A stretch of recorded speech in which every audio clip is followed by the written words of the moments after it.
Kane Finance here, and I just had to make this video, alright? Bitcoin went past $30,000 at 31,700. I was talking to one of my YouTube buddies on the Instagrams. I'll leave his YouTube and Instagram down below, but I was talking to him last night. I was like, yo, I'm not super comfortable with the whole Bitcoin idea. I kind of dabbled in it, but I mean, for the most part, it's a little too expensive, and I just don't know if I'm comfortable just putting in a couple $100s here and there.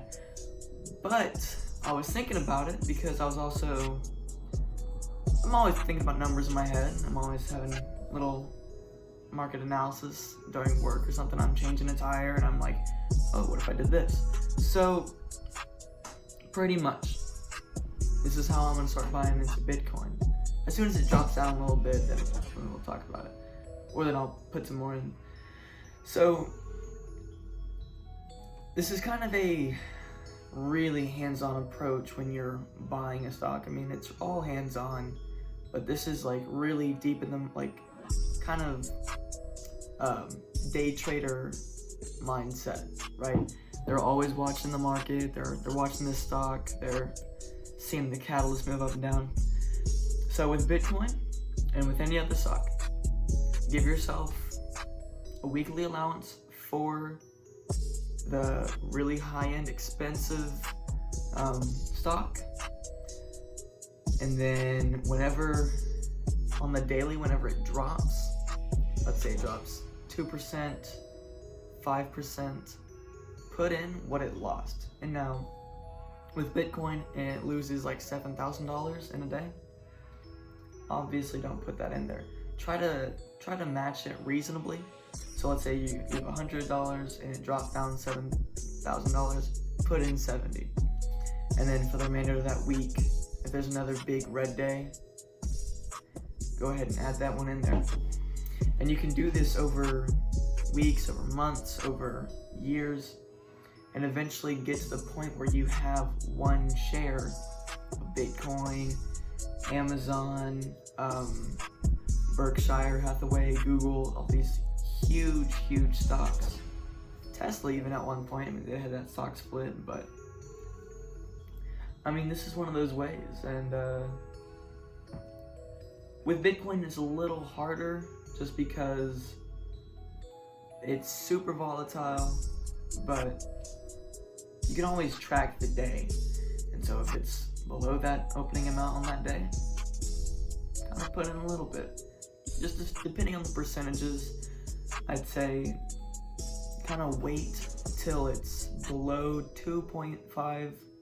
You kind of go easy on that point. If it keeps dropping, then wait till it's a good chunk away from that before you really just throw something at it, because whenever you do that, you're just increasing the chance of profit.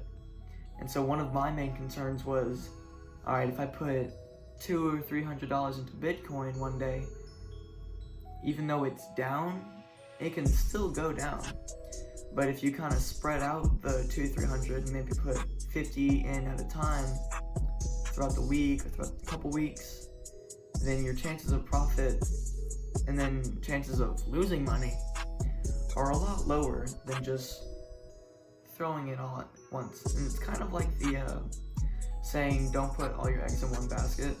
This is the same thing. So, I mean, what these baskets are the price of Bitcoin or price of Amazon or Tesla or whatever. So let's say, so right now it's 31.88 or 58.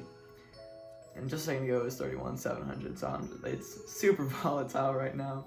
But let's say it's that and it drops down 100 and you have like 10 bucks to throw in. Go ahead, put that in there. And then the next day it raises up. Wonderful. Then after that day, it drops down a couple thousand, so you put in maybe 100. And then you're just kind of playing the market. And you're pretty much just protecting yourself from those losses. And that's what I did with Tesla. I wasn't able to purchase a full $600 of Tesla, so every week I think I'd put give myself $100 and I'd spend 50 at a time.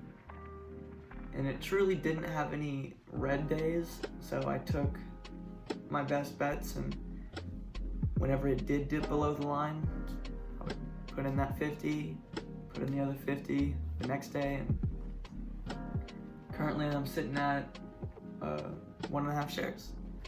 That's over $1,000 market value, just like that.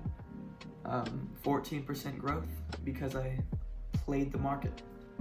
So that's just something for y'all to think about and analyze and do your own research with.